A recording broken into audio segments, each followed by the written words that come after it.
Hey everyone, good morning. My name is Lauren and today I'm doing a behind the scenes vlog of one of my psychic group events. Today I figured I would record what I do at some of the group events that I go to. Not always can I record, honestly, any of the readings that I do because I want to keep everything private and people don't want me, filming their readings. But today's group event is kind of a little bit more casual. I'm reading for the Rocky Mountain Greyhound Adoption group, and they're putting on an event, and I just kind of get a spot in the corner to do animal communication readings. So I probably won't film the readings themselves, but I just want to show you guys my process, kind of what my typical day looks like getting ready for one of these and what happens afterwards. So if you want to learn more about how to set up readings, how to deal with clients, how to do kind of all of this stuff, definitely take my advanced psychic skills course on Udemy. This is kind of like part three of my basic psychic skills course, but it's the additional piece for people who really want to read other people and make this into a business, not just, maybe just read themselves. Packing my bag full of cards, the decorations that I like to put on my tables, some of my own personal things, business cards.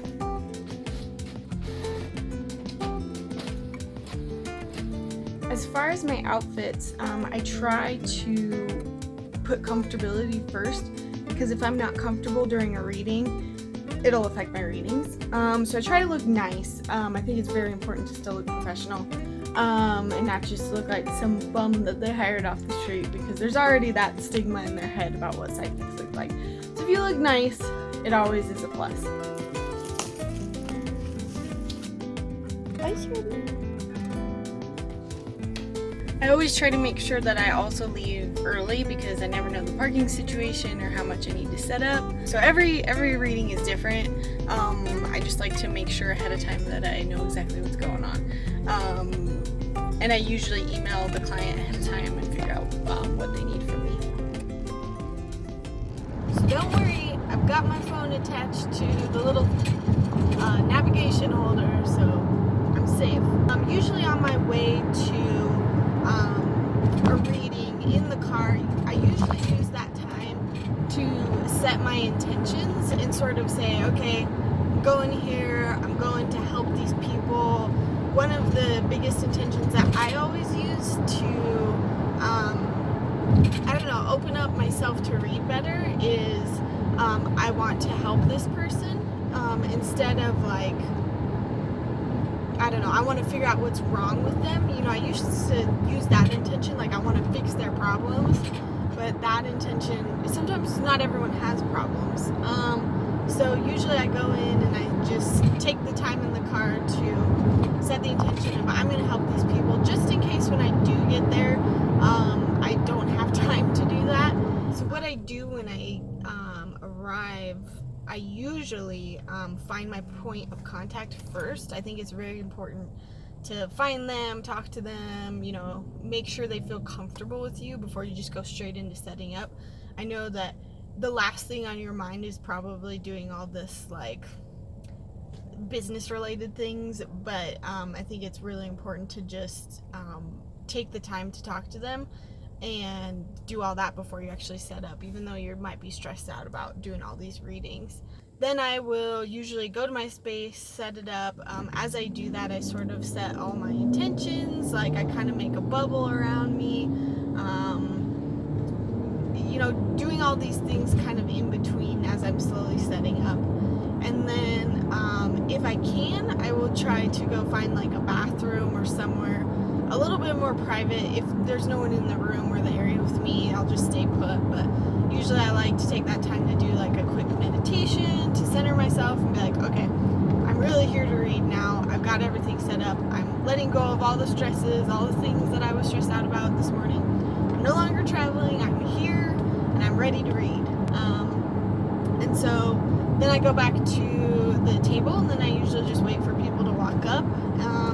And I go through my whole spiel of like, hey, this is where I am, or this is what I do, this is the process. And because these are group readings, or like they come up to me and there's a lot of people, I'm only doing like 20-minute readings. I do a much quicker, more abbreviated version of those readings. So this is not my typical reading setting. I'm kind of out here on the back of a track for dog racing because this is the Rocky Mountain Greyhound Adoption, and they're basically putting on an event to raise money for all of their greyhounds that they have in adoption. So I'm kind of out here in the back because it's better for me for reading. I don't have to be inundated with as much information. So I've already done 2 readings. I want to get some more footage, but I'll show you guys my space and I'll kind of show you around a little bit.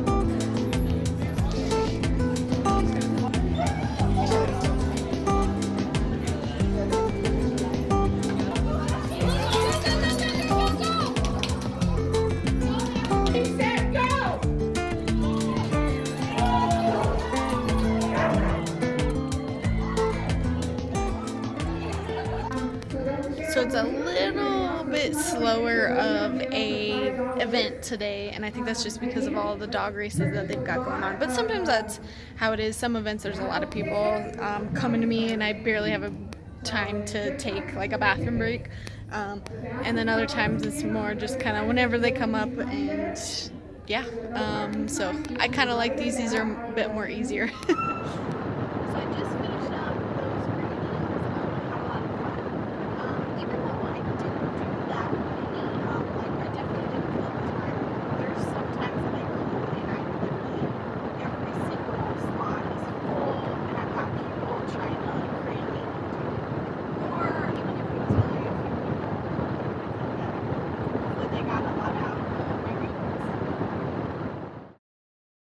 So there you have it. I hope you guys enjoyed seeing some of the behind the scenes of me going to a normal group event. Sorry I couldn't show you more of the actual readings. One of these times I'm going to make my husband go and film me reading somebody from afar, but let me know in the comments below if you have any questions about how I do my group readings. And yeah, I hope to see you guys in the next video, and remember at the end of the day to always trust your intuition.